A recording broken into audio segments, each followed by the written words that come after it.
Meus irmãos e minhas irmãs, paz e bem. Quais sentimentos devemos ter para esperar o Senhor que vem?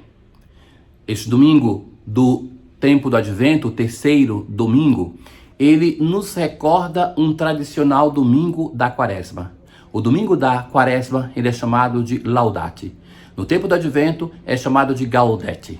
O terceiro domingo anuncia que nós devemos viver a alegria da espera, para que o Senhor nos encontre preparados, ou seja, alegres porque Ele vai chegar. Ouçamos. A antífona de hoje: alegrai-vos sempre no Senhor. De novo eu vos digo, alegrai-vos, o Senhor está perto. A cada vez mais nós vamos sentindo na liturgia essa aproximação do Senhor. Já nessa semana vamos começar a proclamar, o Senhor está para chegar. O Natal já está para chegar. Nós, então, nos enchemos de alegria como alguém que espera uma pessoa especial. E quem mais especial do que ele? A primeira leitura de hoje do profeta Isaías. Alegra-se a terra que era deserta e intransitável. Exulta a solidão e floresça como um lírio. Germine e exulte de alegria os louvores. Tantas palavras que denotam um convite à alegria, à exultação, à felicidade, porque aquela esperança da humanidade está para acontecer. O Senhor está para chegar. No Antigo Testamento era a espera de uma intervenção do Senhor na sua história, a espera da chegada do Messias. Esse Messias surpreendeu o povo de Israel, porque que Deus seria esse que não fosse capaz de surpreender? E se esperavam um guerreiro grandioso, um rei potente, ele veio como um bebê, como um recém-nascido na gruta de Belém. Deus nos surpreende. E de novo nós somos chamados a exultar de alegria porque ele vai chegar. Porque ele vai chegar na memória da primeira vinda, no Natal do Senhor, porque ele vai vir uma segunda vez como rei glorioso para o seu povo. Foi-lhe dada a glória do Líbano, o esplendor do Carmelo. Eles verão a glória. Fortalecei as mãos enfraquecidas. As pessoas deprimidas, dizei. Criai ânimo, não tenhais medo. Vede, é vosso Deus, é a vingança que vem. É o Senhor que está para chegar, o Senhor que vai mostrar o seu poder. E agora, a segunda parte da leitura anuncia o que essa chegada vai produzir. Os olhos dos cegos serão abertos, os ouvidos dos surdos descerrarão, o coxo saltará, a língua dos mudos desatará. Os que o Senhor salvou voltarão para casa. É o retorno do exílio, do sofrimento. Voltarão para casa e agora é o Senhor que vai conduzir o seu povo, que vai abrindo o caminho. É o Senhor que vai transformar a vida daqueles que estão sofrendo. O Senhor que vai enfraquecer os debilitados. O Senhor que vai curar os depressivos. O Senhor que vai curar fisicamente aqueles que são privados de algum sentido na própria vida, para que eles possam exultar de alegria. O Senhor salvou o seu povo e voltarão para casa. O dom por excelência é a salvação. Por isso, aquele menino que estamos para celebrar, ele é chamado no Novo Testamento de Salvador. Deus é o Salvador do seu povo. Mais do que qualquer cura física, mais do que a volta para a terra prometida, a grande obra de Deus na nossa vida é a salvação. Salvação tem a mesma palavra, a raiz da palavra saúde, mas é algo muito maior.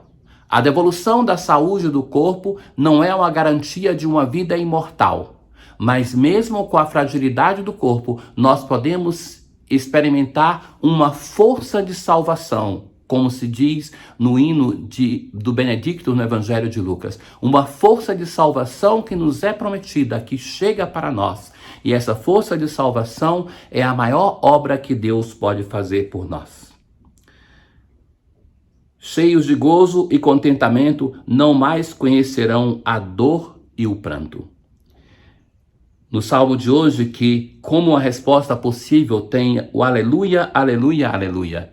É um anúncio pascal da vitória. O Senhor é fiel para sempre.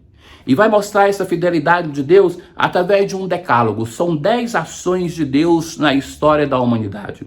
Faz justiça aos que são oprimidos, dá alimento aos famintos, liberta os cativos, abre os olhos aos cegos, ergue os caídos, ama aquele que é justo, protege o estrangeiro. Ainda mais, ele ampara a viúva e o órfão, confunde os caminhos dos maus, o Senhor reinará para sempre. Ó Sião, o teu Deus reinará. Essa é a bondade transbordante do nosso Deus, que chega a cada um de nós, que chega para todo o seu povo.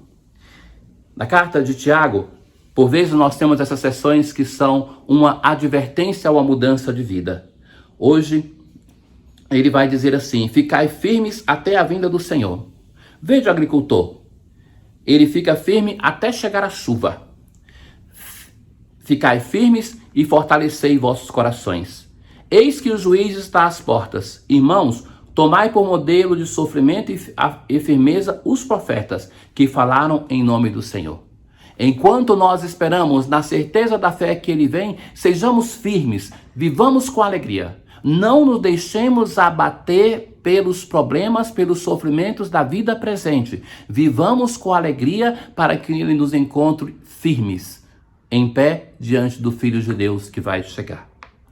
O Espírito do Senhor sobre mim fez a sua unção, enviou-me aos empobrecidos a fazer feliz proclamação. Hoje nós temos um momento muito interessante no Evangelho.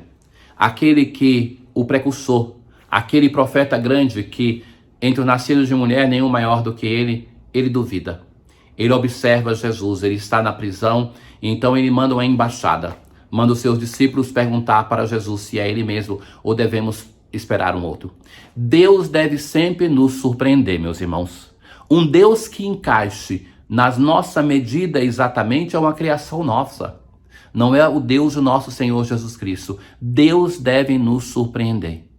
Não precisamos nem pensar em Deus. Qualquer ser humano que seja à altura daquilo que nós esperamos somente, ele vai compactuar as nossas expectativas apenas, os nossos limites. Deus deve ir além daquilo que nós esperamos, porque nós que devemos fazer um caminho de conversão.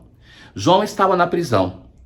Quando ouviu falar das obras de Cristo, enviou-lhe os discípulos com a pergunta: és tu aquele que há de vir ou devemos esperar um outro? És tu o Messias? Ou nós devemos esperar um outro? É essa a pergunta. E Jesus vai dizer: ide contar a João.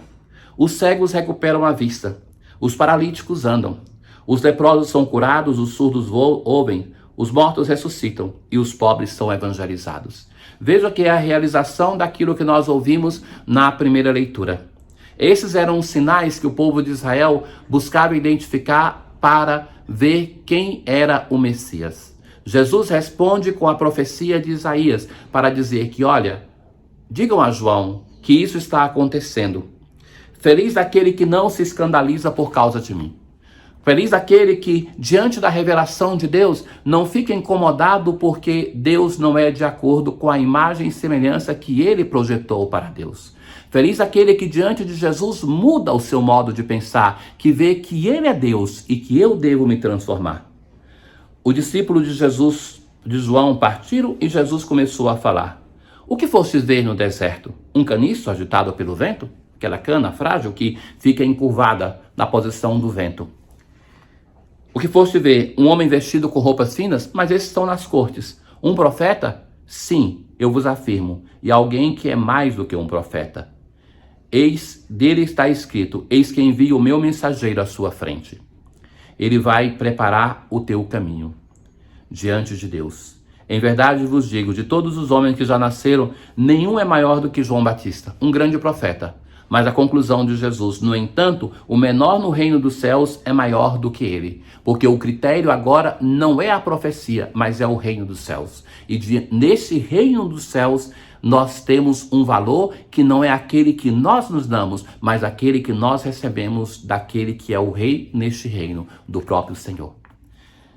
Hoje, na oração da coleta, nós assim rezamos. Ó Deus de bondade, que vedes o vosso povo esperando o fervoroso Natal do Senhor, dai chegarmos às alegrias da salvação e celebrá-las sempre com intenso júbilo na solene liturgia. A liturgia que nós vivemos deve ser para nós a conclusão de um percurso, mas também o recomeçar, a fonte de um caminho de espiritualidade. Tenham todos um bom domingo. O Senhor esteja convosco, Ele está no meio de nós. Abençoe-vos o Deus Todo-Poderoso, o Pai, o Filho e o Espírito Santo. Paz.